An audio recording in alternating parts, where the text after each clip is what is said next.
Good morning, friends and colleagues. Unlike my co-presenters, I don't use PowerPoints, partly because I'm not quite sure what I'm going to say, and partly because I'd like you to think about things which are not always driven by the words on a screen.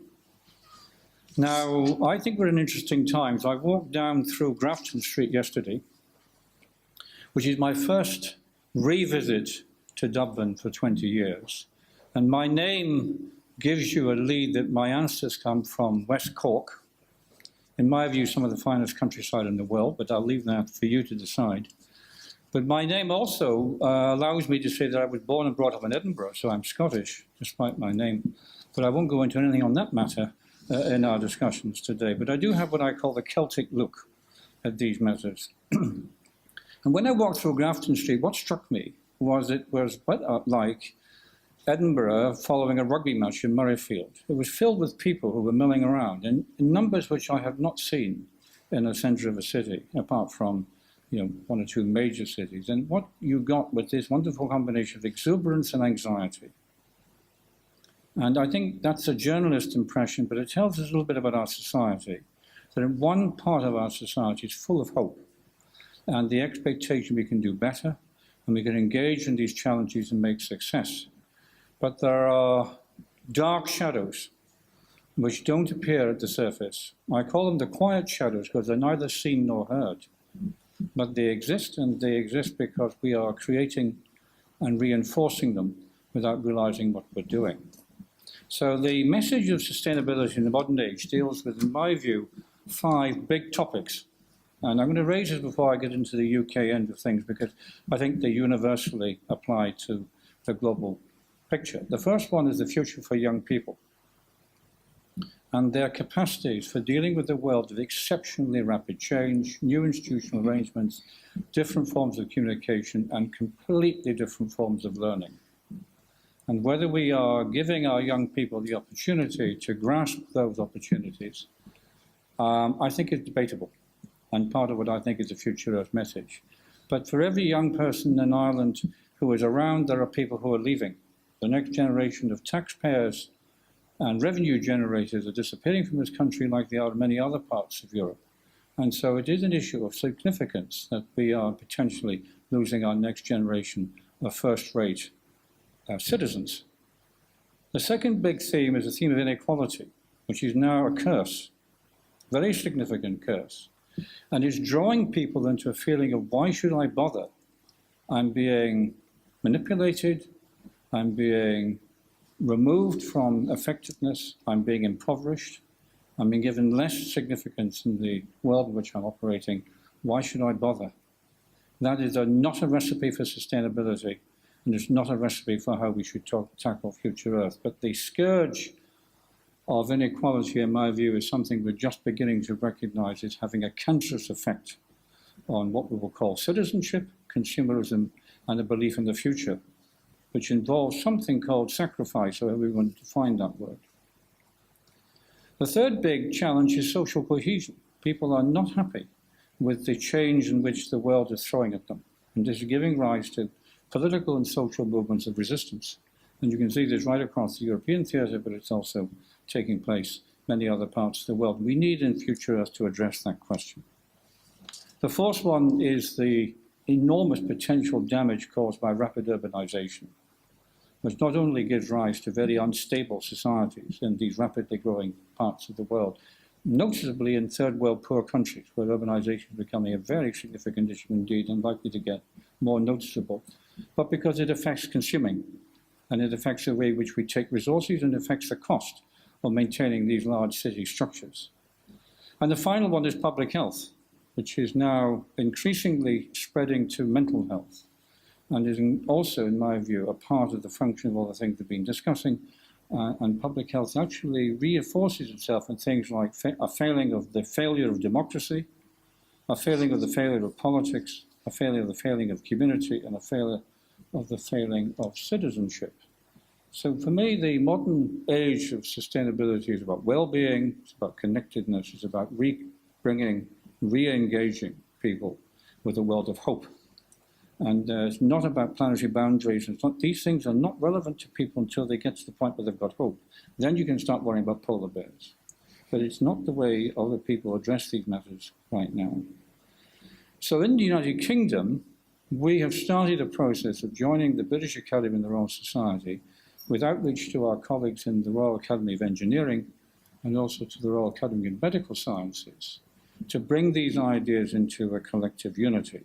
And we have created a Uplay platform, and I'm delighted that this word platform was used by both Franz and by Tanya, because platform means launching and networking and flexibility and adaptability. It doesn't mean a committee of people sitting around a table, which is incredibly important not to give that impression.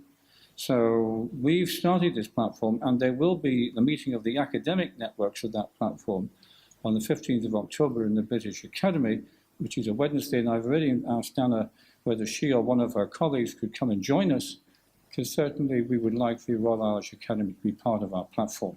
And we don't see any reason, except a very, very strong reason, of bringing the British Isles together in this theme called Future Earth.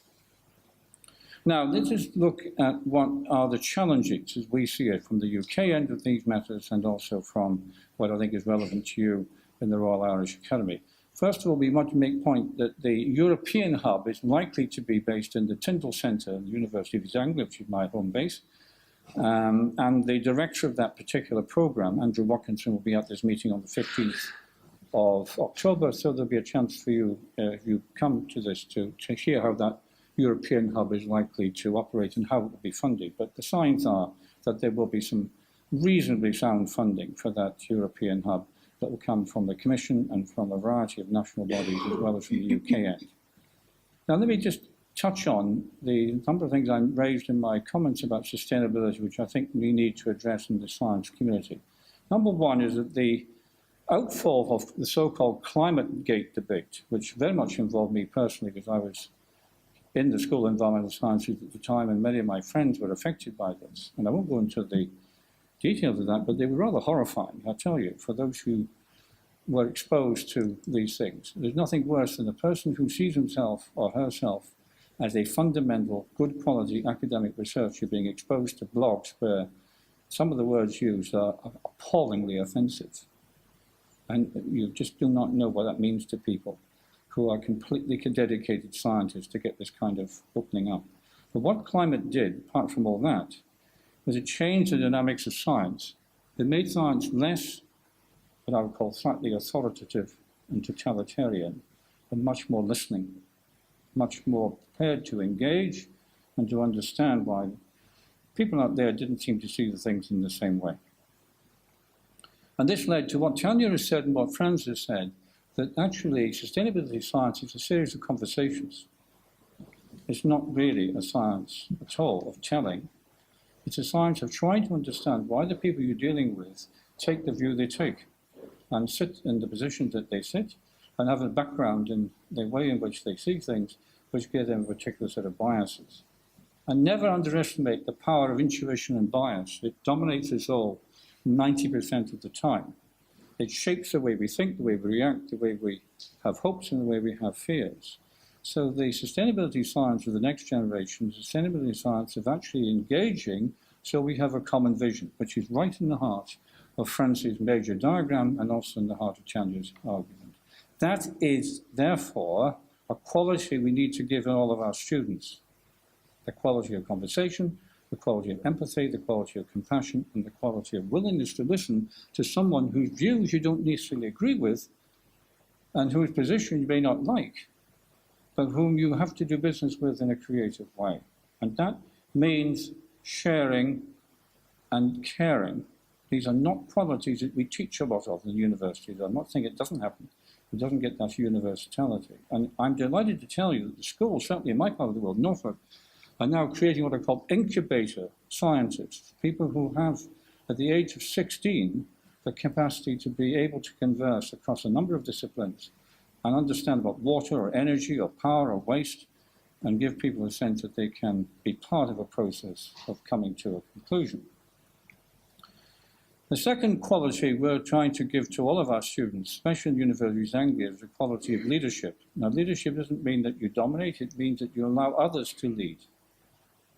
It's the idea of providing respect and what Tanya called trust. And those things are not easily won, and they certainly have to be proven.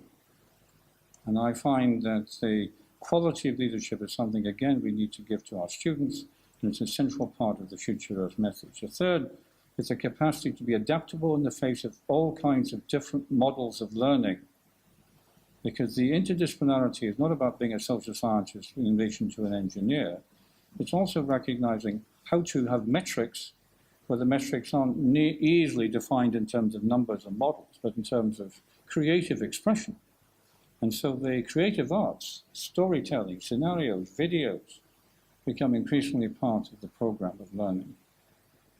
And I do actually feel that that notion of creative adaptability is something we allow now next generation of students to feel quite relaxed about. And it's something that we don't do. And then the final quality is a quality of employability, which means being able to work under any circumstance with anyone and make progress. Because that, again, is something which is, I'm afraid to say, not available to at least 40% of young people in the United Kingdom, and probably, I don't know what proportion in Ireland, they're not adaptable to those kinds of conditions, and therefore they're not easily employable. So eventually what we're talking about is a passport for all university graduates. We're sure that not only they've got a 2-1 in physics or the first in sociology, but they have those qualities. They've learned them, and they're part of the training of the next generation. My final comment is that the science community and the university community, though it will take some time to do this, needs to realize that the so-called research excellence framework, which I gather doesn't seem to affect the Irish university scheme in quite the same way as it does the UK university scheme. Can I say you are blessed as a result? But unless the research excellence framework in the UK and elsewhere in the European theatre recognises the kind of things that Tanya and Fran, particularly Tanya, has talked about, engaging with stakeholders, persuading communities to change their ways, working directly with community organisations so that they start changing their diet, or giving a youngster a mentoring so that they can actually have some faith in themselves. So the product is not an academic paper always, it's actually a more cohesive society, and a society that has some belief in the future and has the capacity to want to make change constructive and not destructive. Now that's not in the REF. You don't give any brownie points for that. I can sometimes take 20 years of research. Daniel really touched upon the fact, and also France, that these early start phases of Future Earth had a little bit of trouble getting off the ground. There's a stuttering, because we're not quite geared to this kind of mentality. But we can be, and we should be, and we will be. So I do hope that when you in Ireland address how to qualify and quantify good research in this area, you give a lot more recognition to the notion of partnering and co-production, and success in the form of changing people's minds and seeing small actions on the ground happen. I talk about a ballet shoe culture. The real changes in sustainability are light on the feet and at a very pinpoint and very small parts of society, not big blockbuster operations. That's not going to happen overnight. Ballet shoes tipping over the world of change provides change in the course of 10 years that you can never get with some mighty shove. And remember that the so-called system we call humanity and its institutions, it's a bit like a boat. When you leave it alone, it sits in the wind and is happily resting, even in the strongest of gales, upright, facing the wind. Our wonderful human system, natural repose position is non-sustainability. So if you want to move that into something else, you have to put a lot of shoving around. And that's why it won't happen overnight. But the ballet shoe notion says that small changes which provide effective transformations, the famous, what ISSC, the International Social Science Council, calls transformations for society. That is where Future Earth will be most effective. And that in turn changes the institutional design and the mindsets of those who run great cultures of economics and regulation and politics and the media and indeed the churches. So I leave you that the Future Earth challenge isn't just about big science and global interlinkages with supermarkets and insurance companies and so on. Not that these things aren't important, they're vital. but it's the engagement of the next generation so that they can become the transformers of the future. We've got to do that ourselves before that next generation believes us. That's the big message. Thank you very much. Thank you.